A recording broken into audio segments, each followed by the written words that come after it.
Instagram. All right, hello. Okay, everybody, if you want to go. Hi, I'm Sandy Rives with Transitions Mental Health Association, and I'm the interim supervisor for the Peer Run Wellness Center in Lompoc, and also the lead coordinator. So my name is Trista Ochoa. I also work for Transitions Mental Health Association. I'm the program manager for the Behavioral Health Navigation program, and yeah, I've been here for 8 years, so yeah.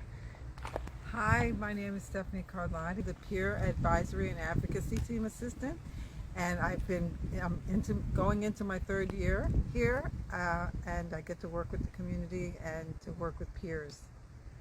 And I am Basil, he, him, or they, them, and I am the video editor for 5 and 5. So all of the stuff that you're seeing on the YouTube, that's me. Hello, it's nice to see everybody finally.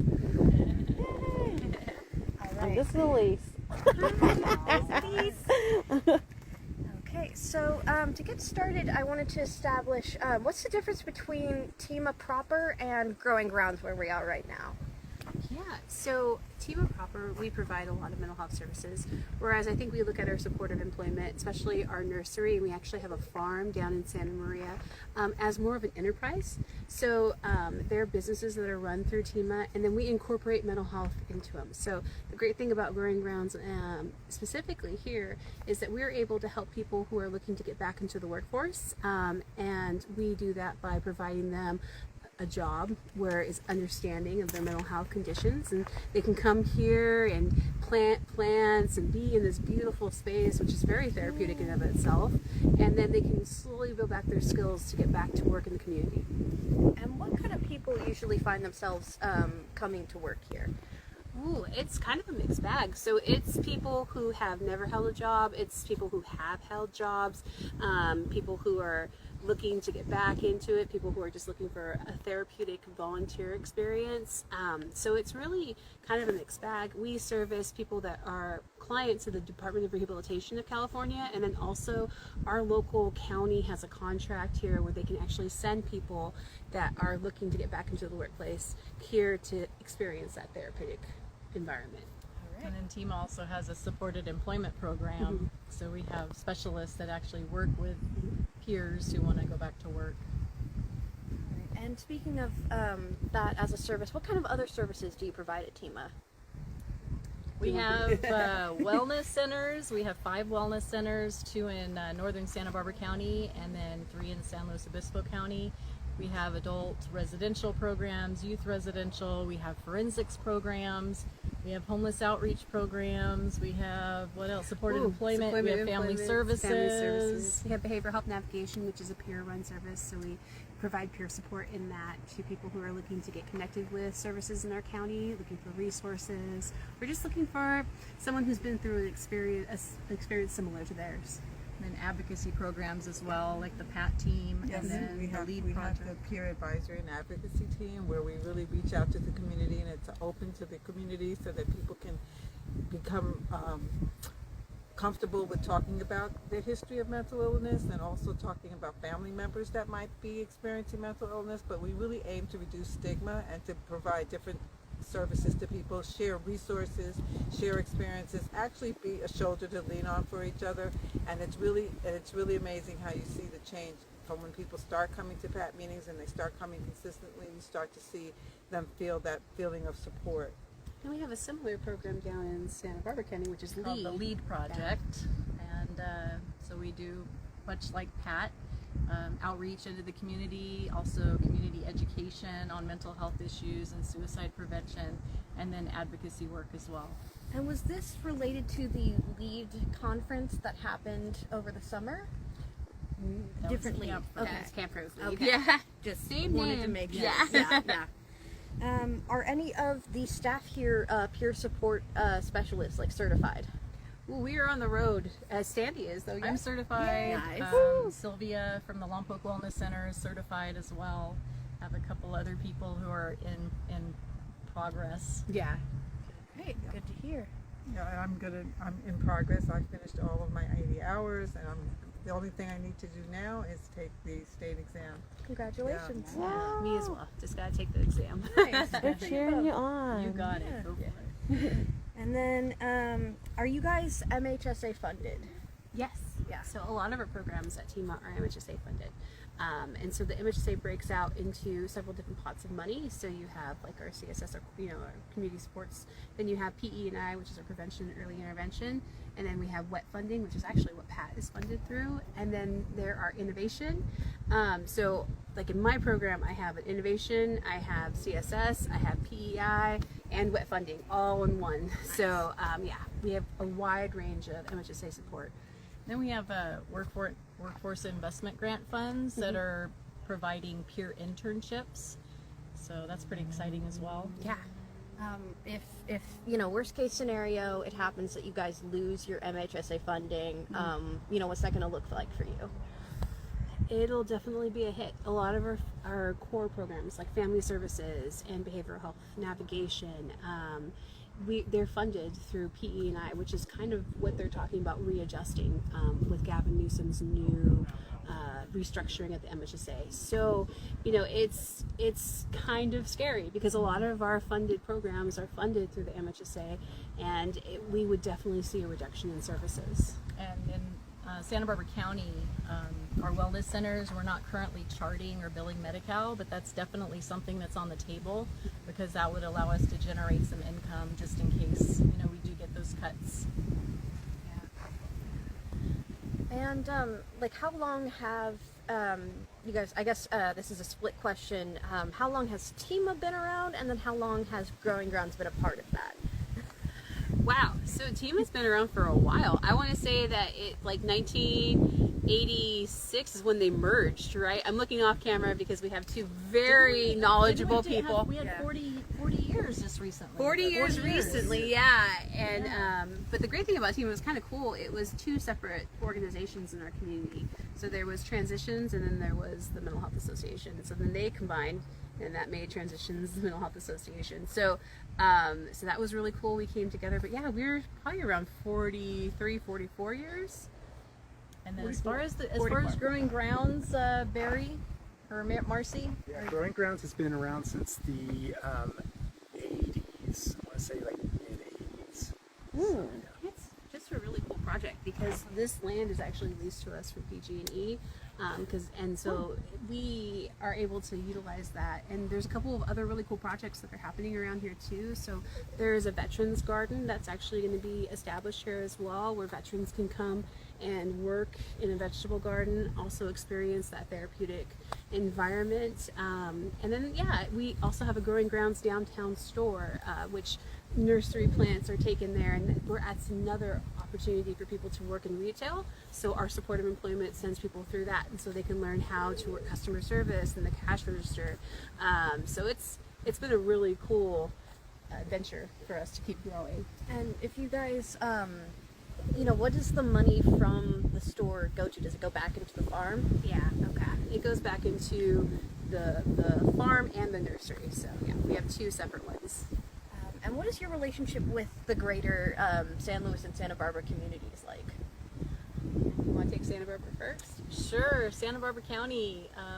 In Lompoc, we have a really good relationship. I attend a lot of regional partnership meetings to meet the other agencies in the community, and we work together a lot, do a lot of outreach. Santa Maria, we're building that relationship and just trying to build our visibility within northern Santa Barbara County.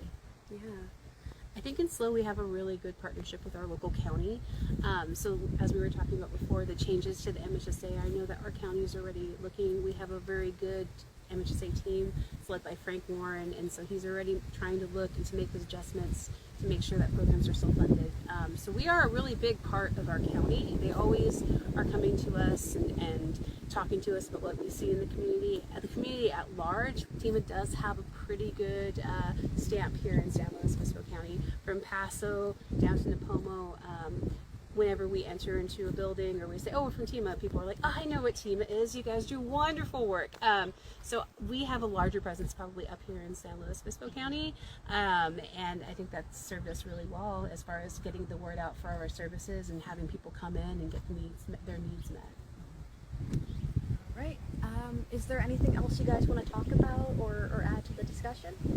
I just want to say that TEMA is a place when you mention it to people in the community, they recognize the name and they really have nothing but positive things to say about it. They talk about how it's made a difference in their life. I know when I tell people that I'm affiliated with TEMA, they always go, oh, really, did you help people today? And I always say, oh, I tried, and we really do make a difference to people, one person at a time, and I think that's one of the things that makes TEMA so special, that we do give that one-on-one kind of support to people with the team approach.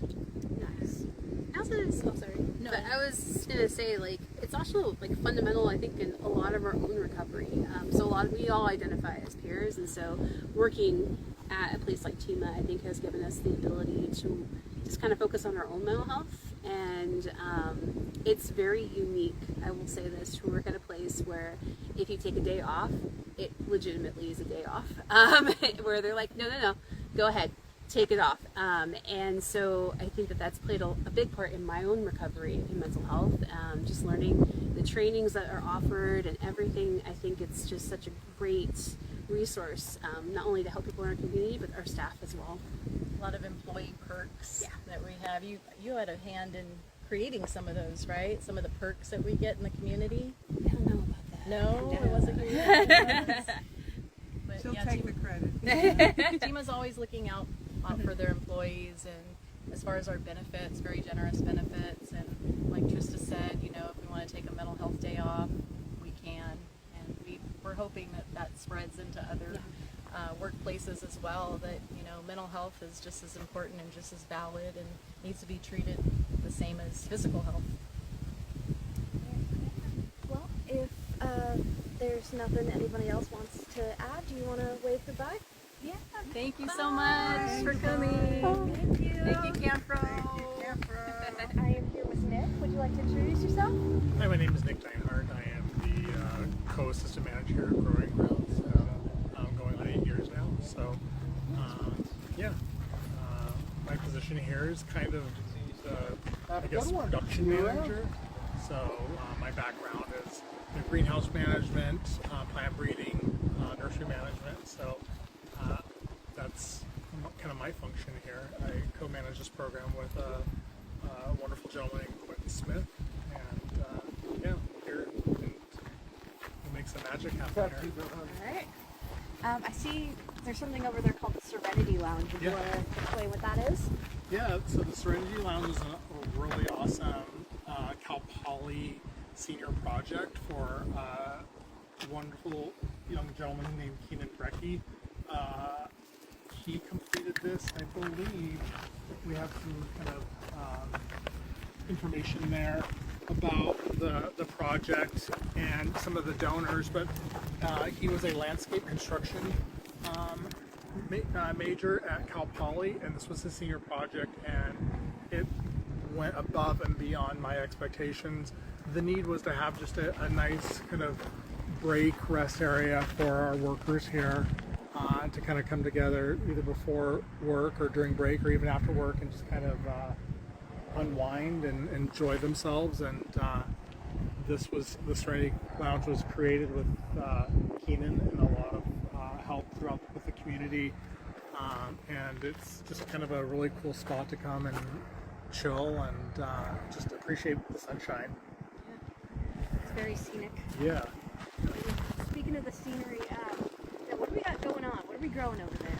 So here at the Growing Grounds, we specialize in drought-tolerant landscape plants. Cool. So that's California natives, succulents, Mediterranean climate plants, some desert plants. So a little bit of a mix of everything. Plants that are just really well suited for the Central Coast Garden, whether that's San Luis Obispo, the coastal area, or even North County. But water is an issue for us Californians, and so with that in mind, we want to grow plants that are suited for that type of our type of climate. So our sections are kind of broken up into water needs. So up on the left there's a section called Mercury, and that's kind of our least water need area, and a lot of the California natives go there. And then behind these two shade houses, that's Saturn. That's probably our most water needs, even though our most water needs is a ton of water. And then Moon on the right back there is kind of a in between, a moderate water need. And as you can see, we have a lot of succulents. Please. And Sorry. we have a lot of succulents, and we do a lot of hand watering. Also too with the succulents, they just do better with hand watering than with the automatic sprinklers. It gives us a little bit of more control when they need to dry out in between watering. So, yes. Clayton, if you would like to introduce yourself. Hi, I'm Quentin Smith. I'm one of the co-managers here at Growing Grounds Nursery. I work with a lot of our transitional workers here. Just thought I'd give some things we do here with transitional work. We are a program that is in service for people that are in recovery and mental health to come and start getting back into their community and getting back into employment. We do about 3-hour shifts a day, and those are just some hard gardening and work experience stuff that's going on there. Chuckling, because we've been doing a lot of weeding and a lot of pushing product up and into our compost area there. That all being said, it's a great experience for anyone that's looking to get back into the employment field, looking to work on their recovery and mental health. It's a very meditative and therapeutic area out here, and yeah, we just love working out here and love helping people. Oh. Do we want to take a walk up there and see some of the plants in action? All right, let's just do that there. Let's see I would it. say it's called probably Nick as. Yeah. What's the naming convention here? I've seen Mars, I've seen a couple planets. So we have, to my knowledge, we have a lot of space theme naming. These are just the sections just so we can easily identify what section we need to go to, like what needs watering, what products need to be picked for shipment and for sales. So we have these different markers here. For example, on this side we have Earth, Moon, and what was the third one? Earth, Moon, and Mars. And that's like helpful for me, for example, is all those planets and Moon are all in the same area, so we know they're in that area. Yeah, we have a little celestial thing going on here. All right. So yeah, one of the sections being named, and in each section you can see these different colored posts marking the row numbers, and that helps with when we pull orders for our landscape customers and our retail customers like the miners, Farm Supply, also Society Nursery, and several other nurseries in the community. When we get in our order for those two, before we have to pull them to be delivered, and so the pull sheets will have the section and the row number. So we hand our worker a pull sheet, and it'll have the plant name, the quantity, and it'll have the location. So you don't have to speak botanical Latin to go out and look for them. It's much easier to find these when you're able to identify the area and the row. Yeah. Good organizational system.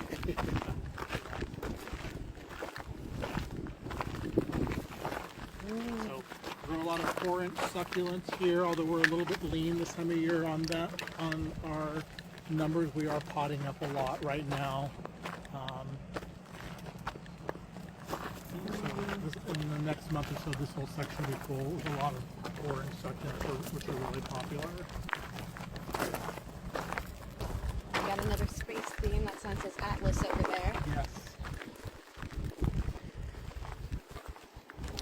A few ones that's not tasting probably Omaha, right, Nick? Here. Yeah, and it actually used to be called Venus. Oh. And maybe about 5 years ago, Cal Poly students rebuilt the structure, and they were all from Nebraska, coincidentally, so they asked if we could name it Omaha. That's nice.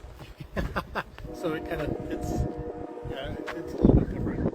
So this is kind of our section. This is kind of a holding section when we get plant shipments in. They usually come into here, and then from here,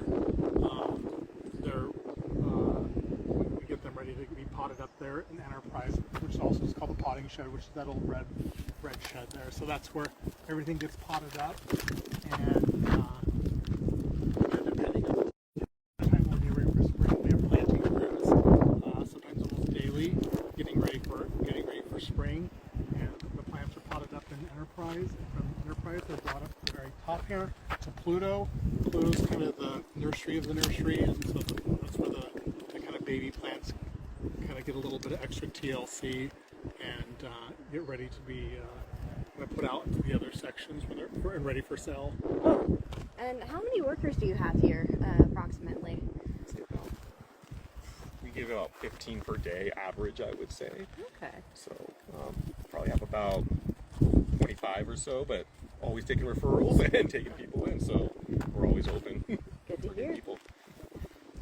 So most of them will work like multiple days a week. Yes, we do a max of 3 days a week for 3 hours a day, but we also can provide up to a 1 day or 2 days, just depending on the person's level and where they're at in their recovery and treatment. Yeah, so then everyone comes in. We start with a group stretch here, so everyone's getting ready for the day together. We have some good words, and then we get off to our tasks from there. So yeah. Yeah. I mean, I feel like that's beneficial, giving them, only 3 days and only 3 hours a day, because if you're recovering, a part-time or full-time commitment might not be something that you're not at that level yet. Yes, absolutely. And one thing we keep in mind with those hours is a lot of people that are working here, they do have other programs in the background that they're participating in towards their treatment and recovery. So we want to make sure that we have space for that too, so they can continue to grow all through their mental health journey and be able to have become fully functioning members of society and in the community upon exiting their treatment. That's wonderful. And working outside also, is sometimes a new experience for a lot of people. So, you're dealing with the elements, you're dealing with, full sun, sometimes rain. It's quite, it's a lot of hard work. You're pushing carts full of plants, you're moving around hoses full of water, which don't seem like a lot, but it is. It's a very physically demanding job, and 3 hours is can be quite tiring, on many days, especially when you're pushing around cart after cart of plants and pulling orders, weeding. I feel like many days it's like no need to go to the gym today. Oh yeah. Yeah. Especially when we hit over 100 degrees, I would say Oh, those my few, goodness. the rare times we do here. Yeah, which was as recent we did. Fortunately, I have a pretty good climate. It does happen. Working outside can be an adjustment for many people, especially if they haven't been in the workforce for a little while. So, I find it 3 hours is kind of a good, happy medium. Yeah. Is there anything else you guys wanted to say or show us? Not much. I'd just say like everything that we shared is pretty much it. And I think one thing I want to share is like if there's anyone ever interested in working here, you just got to get a referral through a county San Luis Obispo provider. All right. Right. Well, thank you, Nick, and thank you, Quentin, for interviewing with us and giving us a little tour. Yes, of course. Thank you very much. Of course. Thank you. Thank you. Right. Bye-bye. Yes, all right.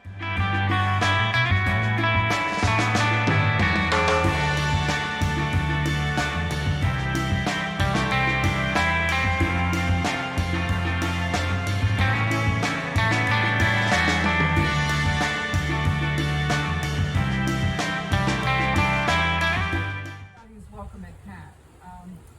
It's a safe environment. It's a safe community of people who, our mission really is to empower people who have family members that may have mental illness, or empower people who have challenges, mental health challenges. And our mission really in the community is to dispel stigma and to get away from the situation where you can't speak about the fact that you are struggling with depression, anxiety, or paranoia, or whatever it is, or if you're struggling from PTSD as I have. And we come together and we share our experiences. We have meetings on topics, but then often, as we go through today a little bit, we have an open mic where people can just talk about whatever it is on their mind. And from those experiences, we've learned a lot, because people get to exchange resources and they get to exchange ideas on how to handle it. Somebody might have gone through the same experience as you have, and they can tell you how they went about it. And we make connections with Slow County Behavioral Health, and we have a whole group of health navigators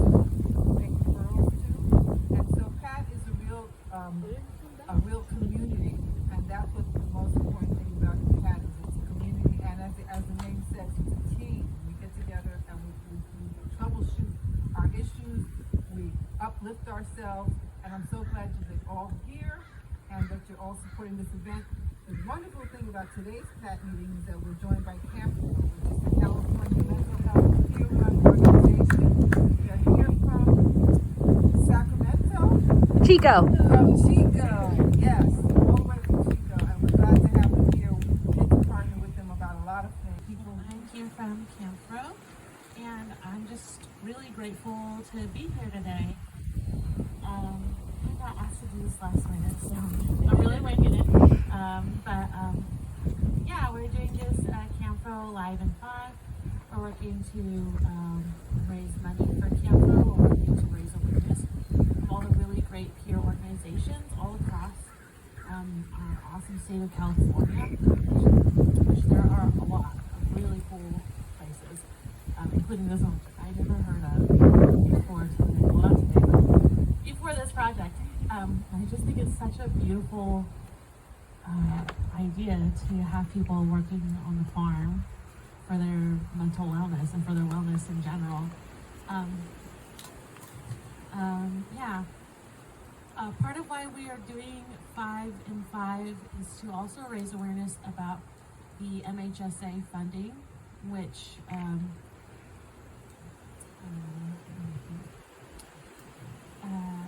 yeah, we're kind of all at risk of losing that funding stream, and it's really important. Programs like this exist, and many across the state where peers find their wellness in places that look nothing like a hospital or forced treatment or medication. It's things as simple as having a nice meal together, connecting with peers, talking about our lived experiences, putting our hands in the soil, and all this really great community activity that is super important. So yeah, like I said, thanks for having me and Elise. And yeah, I don't know, did you want me to share about myself or? Sure. Oh, okay. So I'm also a peer. I became a peer support specialist in 2019. And I became a peer because I've been hearing voices since I was 10 years old. And at first it wasn't that scary, but then in middle school, it started to become something very difficult for me to deal with, and into high school. And I asked my family for support, for a therapist or something, and they basically said no, because they'll put you on medication.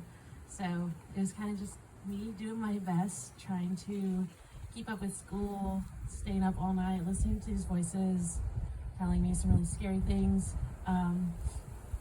And it forced me into finding a relationship towards the end of high school with someone who also said he heard voices, and that relationship ended up being abusive, and I was struggling to go to community college and stay doing my music, because music throughout high school and junior high as well was really my biggest wellness tool and how I was able to get through.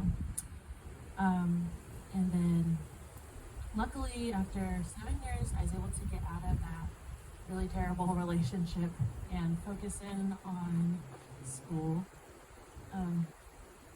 But I still had a lot of trouble with community college and juggling like my daily commute to school, doing all my practice hours, doing my general ed, doing my job, getting my little brother ready for school in the morning. All this stuff is piling up on top of hearing voices and having altered states.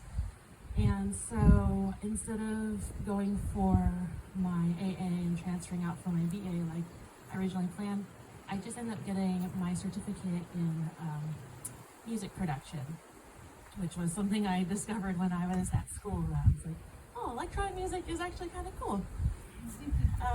But then once I was out of school, it was like, I didn't know what to do with myself because there was absolutely no structure in my life. I was like a couple months from losing my insurance because I was about to be 26. So I had a flyer that I got from a wellness fair at my community college for a place called Family Education Resource Center. And I went there to find out how I could sign up for Medi-Cal. And this was the first place I ever interacted like formally with someone who was a peer support specialist. And she was like, oh yeah, I have PTSD, and that was something at the time that I had received a diagnosis for. And she told me about RAP, and she gave me flyers for RAP groups. And I went to another place that she referred me to called Mental Health Advocacy in Oakland, and they signed me up for Medi-Cal, and I saw a flyer for a Hearing Voices group, and that was super exciting for me because I never heard of like other people hearing voices aside from my ex-partner, who made me feel like I must be dangerous because he was. So I went to this group and I started to get more resources, and I found one that was actually closer to me called Special Messages at Peers in Oakland. And it was through there that I was able to find a therapist who he also had lived experience with altered states, and he helped me a lot learning about stigma, self-stigma, and he referred me to Best Now in Oakland, where I got trained to be a peer support specialist. And yeah, it was really cool, like finding something that was just like so easy. Everything else, sorry, I'm getting choked up. Everything else in my life had been so difficult, but being a peer was like the easiest second nature thing to me, because connecting with people is just really important. And I was able to have an internship at POCC in Oakland, and that's where I met Sally. And now I work for CAMHPRO. And throughout my mental health journey, before I became a peer, like while that was happening, I had gone to psychiatrists who told me, you're never going to be independent, you know, you're schizophrenic, you're this, you're that, you can't do this, you won't be able to do that. And the peer community has always supported me so much and told me that I can do anything I put my mind to. And I've had opportunities to perform my music, I've had opportunities to film and edit video and just like get to do things that I really enjoy. I get to tell my story like here, which I like to do because I had to keep my story to myself for so long. Now I just talk people's ear off about it, and I get to advocate. Right now for CAMHPRO, I'm working on their psychiatric advanced directives digital platform project, and I live independently. I pay my rent. I have a long-term partner of 6 years. I have my dog. I was able to keep my dog for 14 years. She's so, you know, I must be doing something right. But yeah, thanks for having me to share my story. I felt compelled because, yeah. I'm a big proponent of prevention and early intervention, because if we can't stop a problem in the beginning, it snowballs, and then we have such a huge problem in the end. And that's what we're kind of seeing right now with our FSP teams, is that there's so much, and we're getting kind of jammed a little bit. And if we just had, in my opinion, if we had stronger prevention and early intervention services, maybe we could stop that, you know? So we're looking to lose that if it gets restructured. And not only that, but we're also looking to lose our innovation programs, which has been a really great help in building new peer programs here in SLO County and in Santa Barbara County. And so I think overall, just if we can just take a couple moments just to educate ourselves as it's rolling out. Stephanie will be sending out some emails about it as it goes to.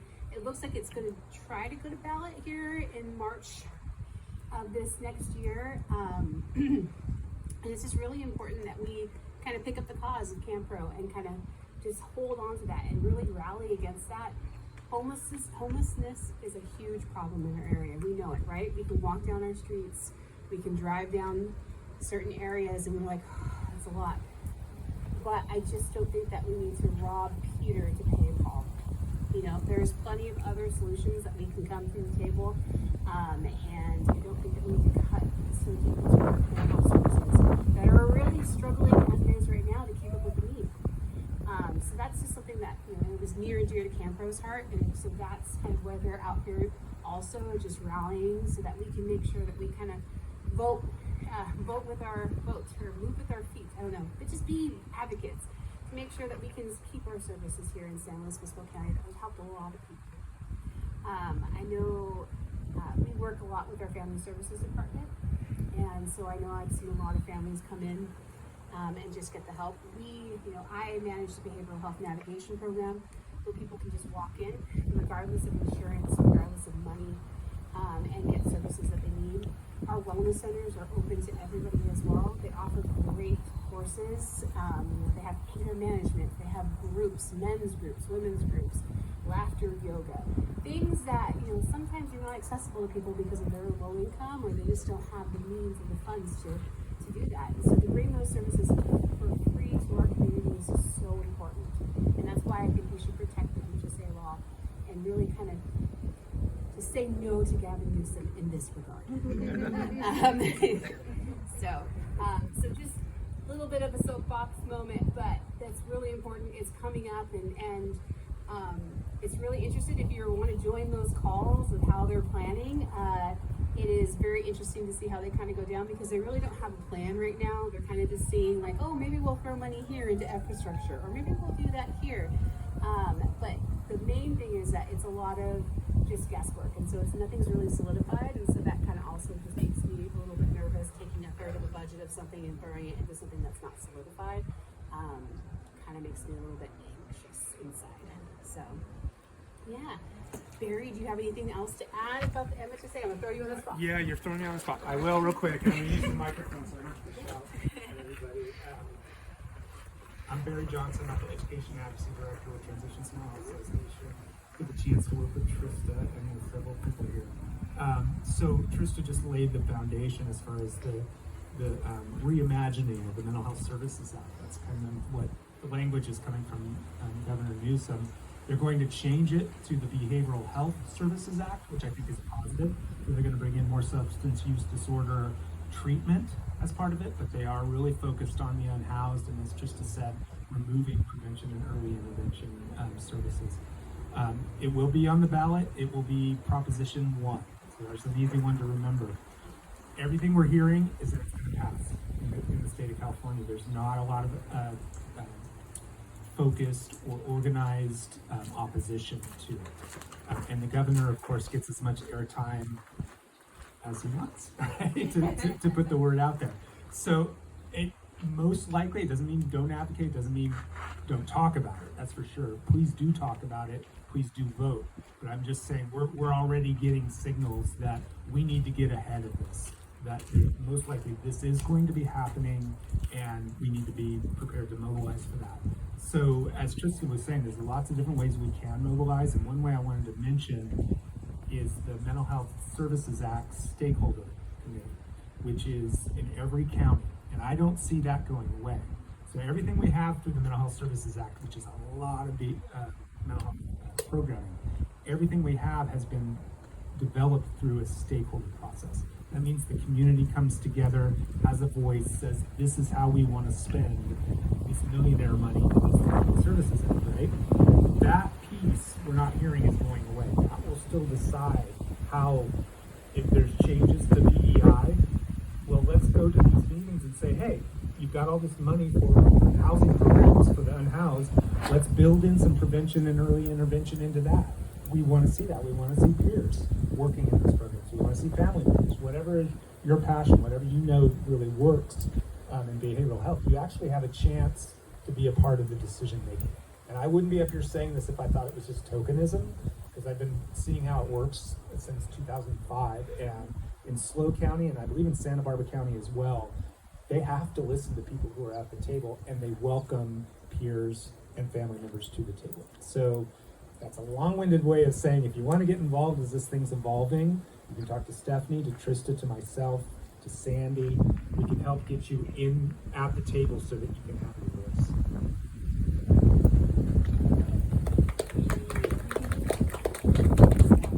I also have a diagnosis, and I've also had a traumatic experience that led me to TEMA originally as a client 5-6 years ago. And it was through the support and help of all of the people there and the encouragement and just getting through the darkness that helped me to see the light and get the courage up and the energy up to actually apply for a job at TEMA. And it's been life-saving. It's been a real experience where I was able to begin to use my skills that I had, I knew that I had, but they were laying dormant and they were just going to waste. And so I've been able to use my technology skills, my communication skills, but most importantly, I've been in an environment where my mental health situation is recognized, supported, but the standards are very high, and that's something that they don't dumb you down at TEMA. They don't dumb you down. They really, really hold you to a high standard, and it makes you be your best, and it helps you be your best self. And that's what I like about working at TEMA. But I really want to encourage people now, because we always love to have open mics here. So if anybody would like to tell their story, no one in particular,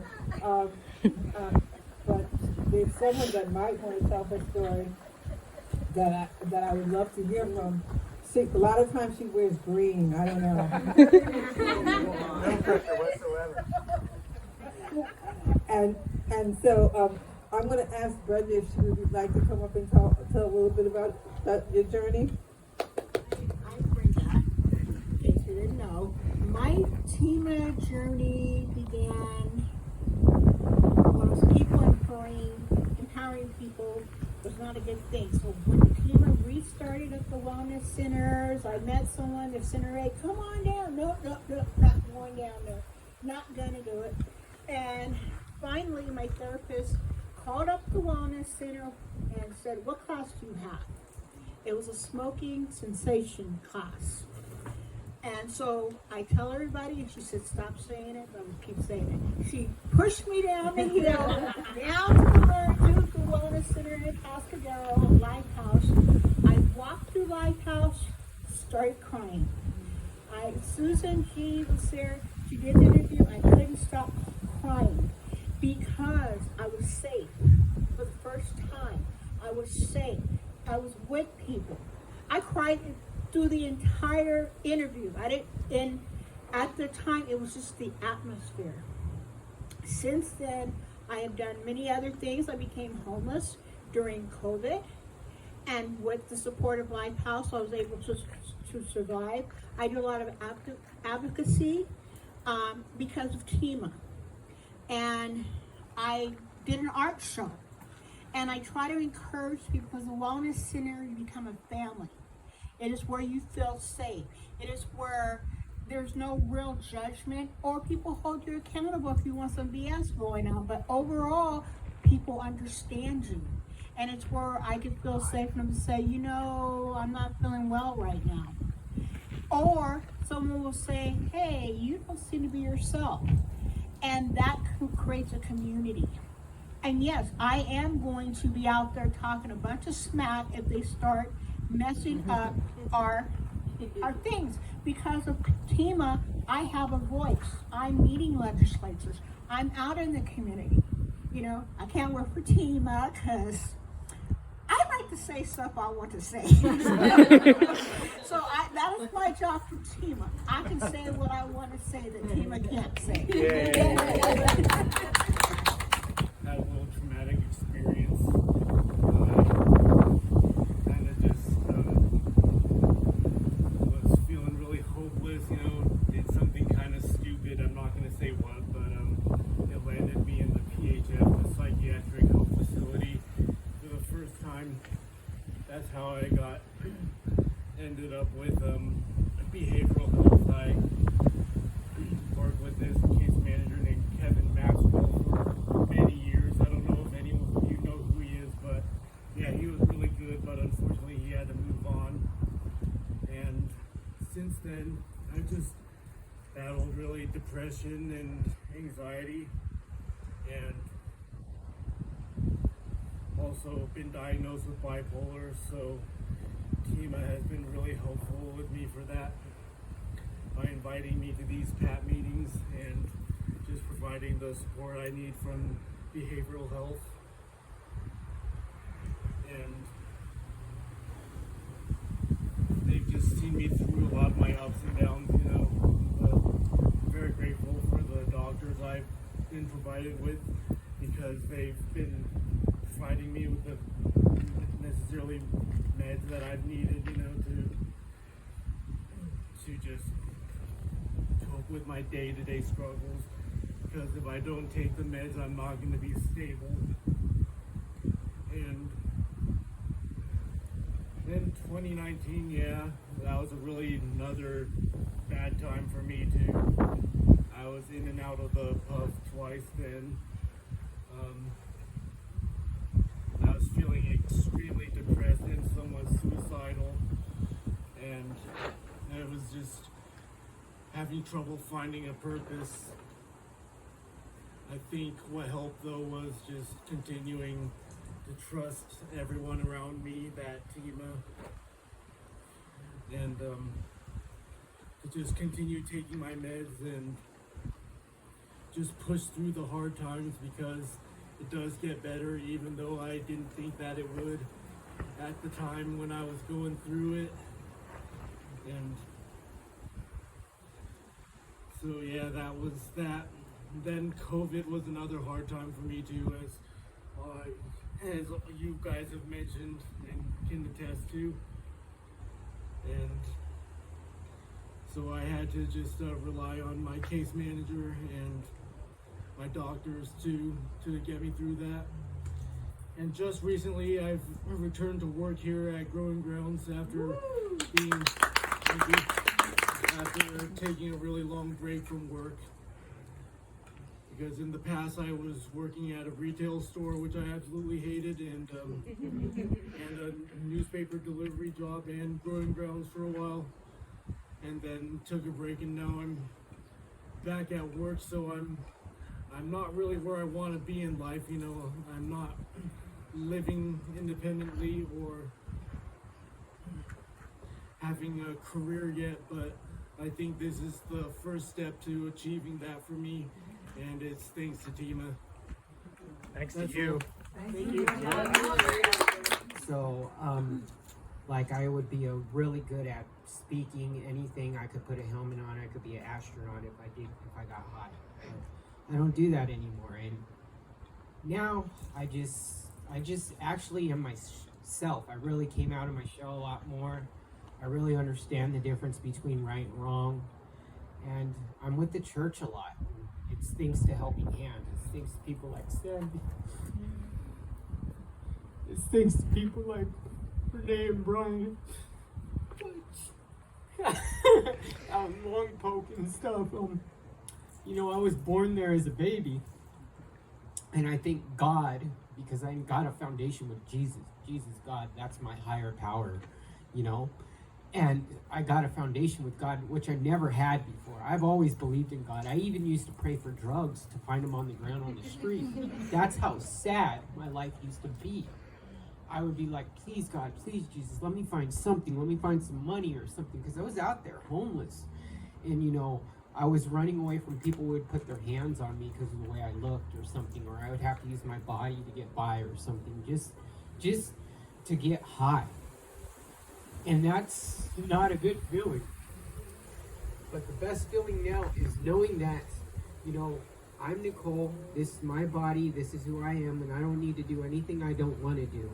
All I want to do is just be happy. I want to draw, I want to color, I want to get a job. It's really hard for me to find a job right now because a lot of people are just, I guess the COVID thing, and the COVID thing's a big deal and stuff.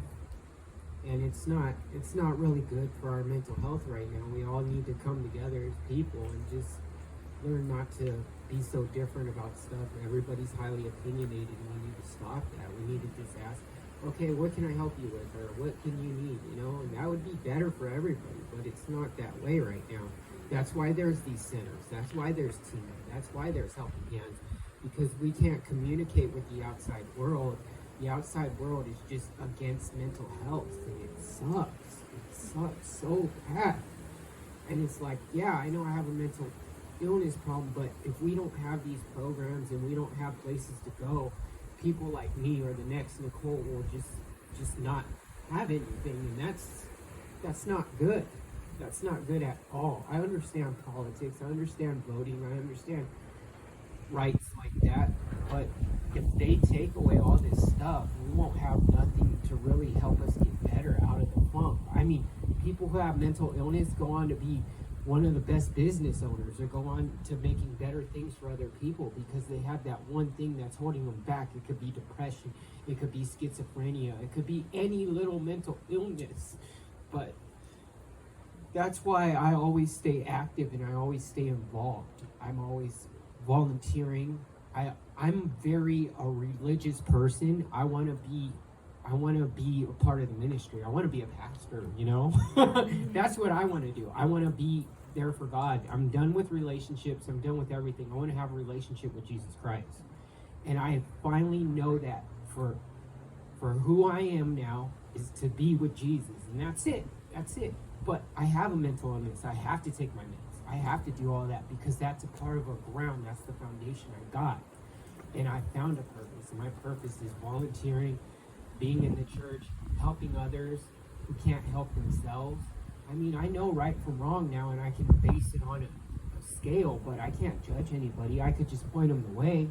I can't lead them to the direction. I could say, here, I'll give you all the tools, but I can't help you. You got to help yourself.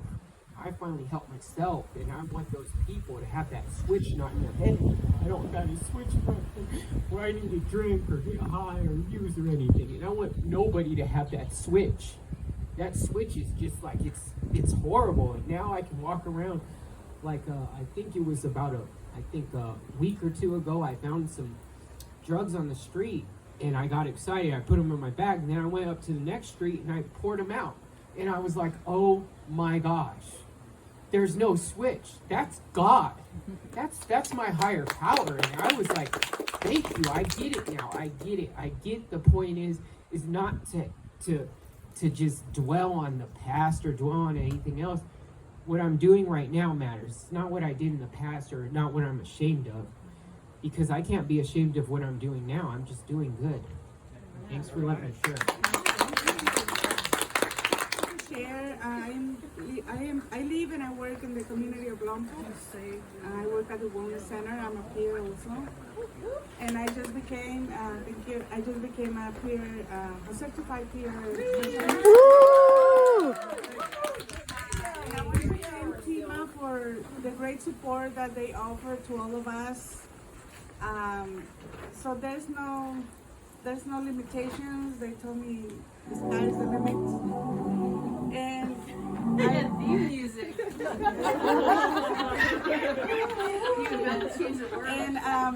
so my self-esteem has been very low all the time since I remember.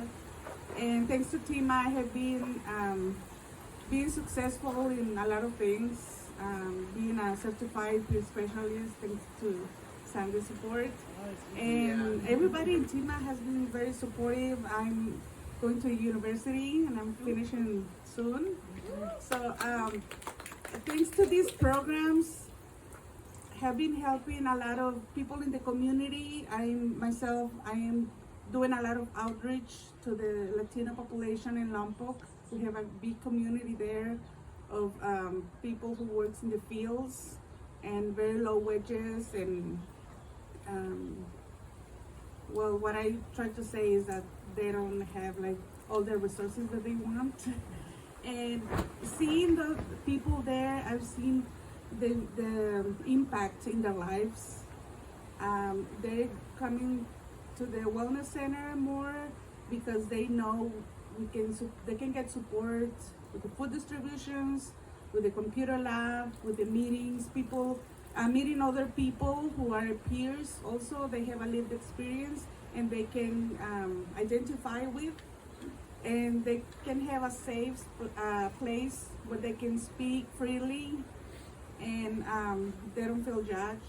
So I think these programs are very, very needed in all the communities. And Lompoc is a very small community, but we still need more. We have a lot of work to do there, and I just want to share it because if the money gets reduced, I don't imagine what we're going to do in Lompoc. So it's very needed for those communities, and especially the Latino communities. because they have the lowest wages most of the times, and they don't have all the resources. Even going to the doctor is very challenging because the schedules they have to work and their families. So I just wanted to share that. Thank you.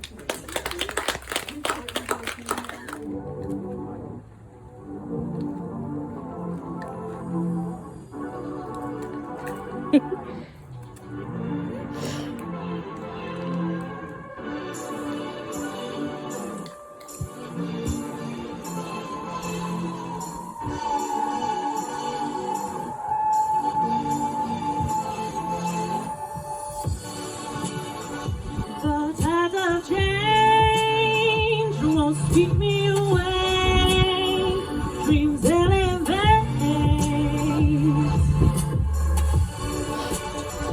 Change can bring pain, but this course I'll stay. So I'll try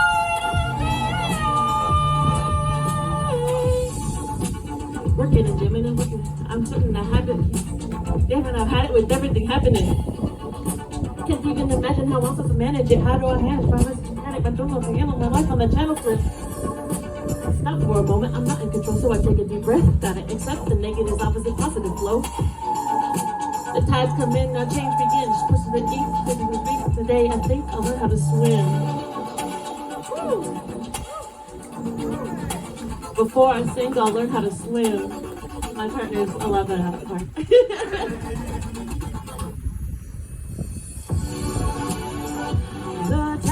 Change won't sweep me away.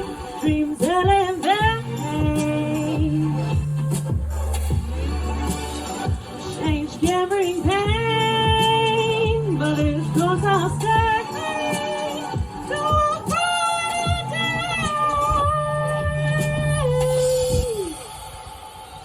Tides of change. Tides of change. Tides of change. Tides of change. Embrace the change. Don't let the waves sweep you away. Tides of change. Embrace the change. Don't let the waves sweep you away. Tides of change. Times are changing. Won't let the waves sweep me away.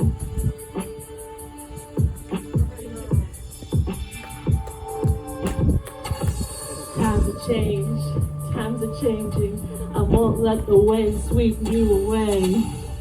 Come on, y'all. We know how to swim out here. The tides of change won't sweep me away. Dreams elevate. Change can bring pain, but this course I'll stay.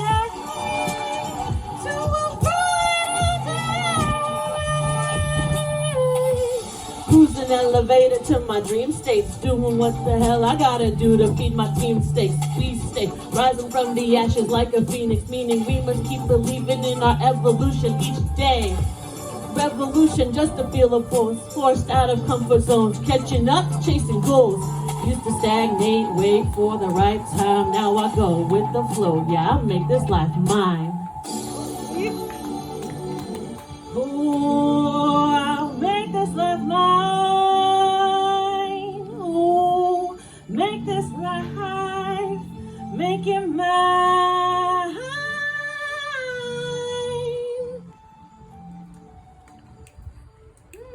Woo!